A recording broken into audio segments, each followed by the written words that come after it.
my profession, visual arts comes into play primarily in cover decisions, including author photographs. Publishers are looking for something that will give readers a clue about content. Arizona books often show saguaro cacti or the Grand Canyon. An image of the Grand Canyon will be on my upcoming paperback, even though it's a Joanna Brady book, and it has nothing to do with the Grand Canyon.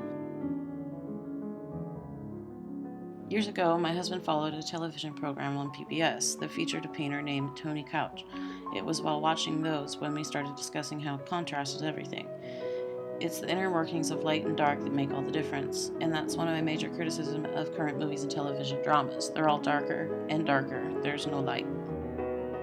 I believe internet access is positive. There have been occasions where I've Googled my own books in order to find some pesky detail. This week we ordered a DVD collection of the old Carol Burnett shows. They offer a kind of good-humored fun that is seriously lacking in today's television programming.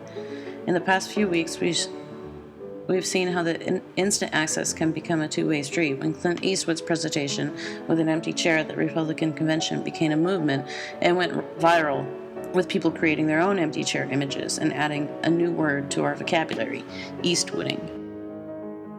Images of Marilyn Monroe have been used to create a wine vintage, Marilyn Merlot, and those images have kept her memory alive all these years later, resulting in a new television series with a Marilyn lookalike as one of the main characters. Our homes, both in Tucson and Seattle, are filled with oil paintings by M.L. Coleman. Due to the wonders of the internet, you can see his paintings here. http://www.mlcolemanart.com. A few years ago, we had the pleasure of visiting France, where we saw the Bayeux Tapestry. I read about it in my humanitarian courses years ago. Somehow in my head, I imagined a huge wall hanging, like the one in Bayeux in the medieval hospital with the war horse missing one leg. That one has to be 80 feet tall by 14 feet wide. In Bayeux, however, I was astonished to discover that the cloth is only 1.5 feet tall, but the better part of a football field long.